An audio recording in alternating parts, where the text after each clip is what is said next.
Don't know how I've been so wrong, fooled myself for oh so long, didn't have a clue. And don't it make my red states blue? Had my eye on my goals, just ignored those other poles. I knew what I knew, and don't it make my red states blue?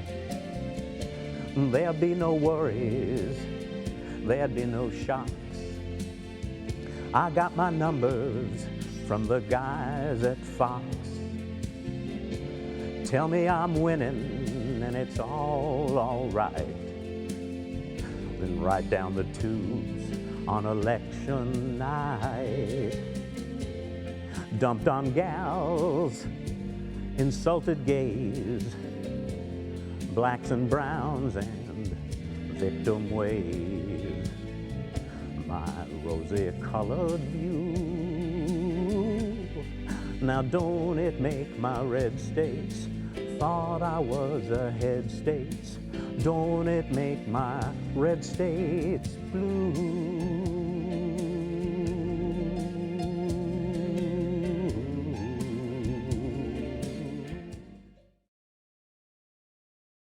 Here's what we got to do. We got to throw the book at them. Tough penalties, that's the way to handle it. That's the only way to handle it. I mean, you don't want to restrict anybody's guns. This is America. The more guns we have out there, the safer we are. What you want to do is make them pay for their crimes. Tough penalties and long prison terms, but only after they use their guns. Like I said, you take those mass murderers and you throw the book at them. Anyone who comes into a school or a temple or a movie theater or an office or a day spa or another school or another office or a shopping mall or another office or another school, anybody comes in there with a gun and shoots the place up, kills a bunch of people, little kids or even regular grown-ups, especially little kids, you got to make them pay. You just got to take those mass murderers, or at least those mass murderer corpses, because, you know, a lot of those mass murderers, either the cops shoot them right there in the middle of the shooting, or they shoot themselves in the head before the cops can get them.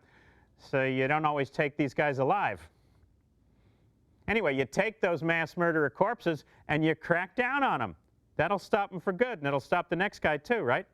Because when some future suicidal mass murderer sees the corpse of some other suicidal mass murderer get sent away for years, that's going to make the second guy think twice, right?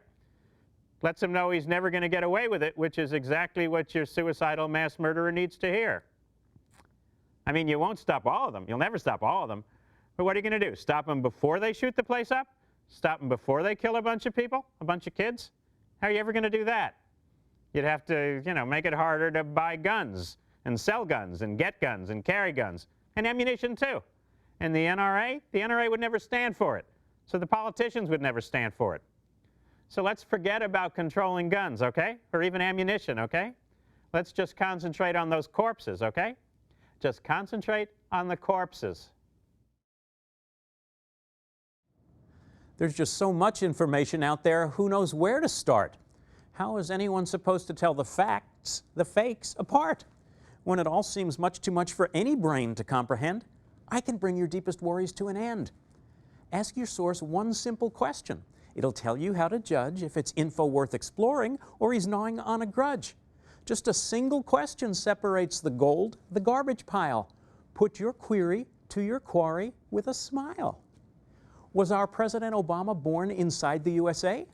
Then be still, and you'll discover if his mind has slipped away. If he answers absolutely, then there's something he might know. Any other answer? Time for you to go. If he pops his cork at Kenya, if he says it's all a fraud, if he says, what birth certificate? The guy was born abroad. You can ditch him at the curbside when he tells you you're a chump, because he gets his news from folks like Donald Trump.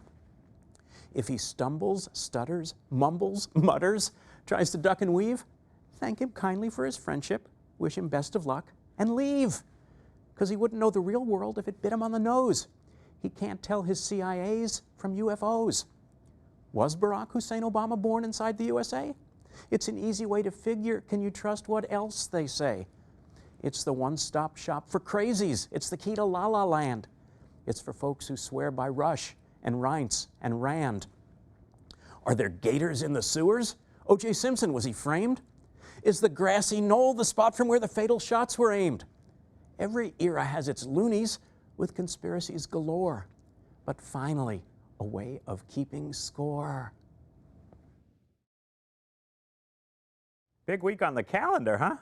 So what's the right kind of gift for the 10th anniversary of an invasion? Body bags? Prosthetic limbs? Hey, nobody said war was painless, right? And wasn't the war in Iraq one of our finest hours?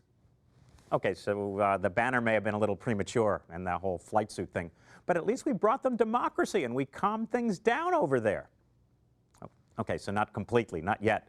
But look at everything we did accomplish. It's like Bush's guys keep saying, the world's a better place without Saddam Hussein. Of course, it's also a worse place, a more dangerous place, without anyone to be a counterweight to Iran, which is looking to go nuclear. Which reminds me, those weapons of mass destruction. So we got that one wrong too. But if you just focus on getting rid of Saddam, total success. Okay, so it's like focusing on the 1 grain of sugar in a pile of cow dung, but it's something, and it didn't even cost us a lot of money. Okay, so maybe a couple of $1 trillion is a lot of money to you, but there's no way Congress would have spent that money on anything worthwhile anyway, right? So what difference does it make? And at least we can be proud of what we did over there. Okay, except for a few rotten apples. Okay, more than a few, but it's a war, things happen. And at least it didn't cost us a lot of lives. I mean, compared to the hundreds of thousands of Iraqis who were killed, 4,000 Americans, give or take, it's a drop in the bucket.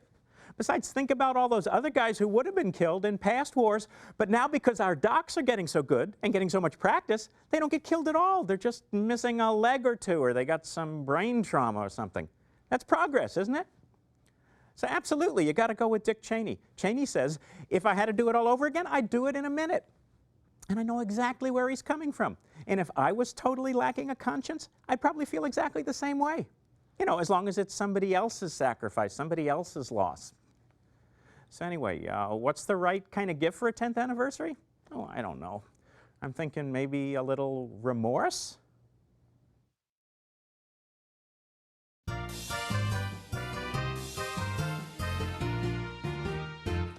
When you're lost in a landslide and the map's turning blue, reaching out to Latinos is the right thing to do. No ignoring the numbers, 'cause we're deep in the stew. Time to grab some new friends, call a truce, make amends, pull the old switcheroo. From the sands of Nevada to the Florida shore, we're Hispanically challenged, so we have to do more. Put a stop to the insults, they just make people sore. Sympathize with their plight, hell, they're practically white, not that we're keeping score.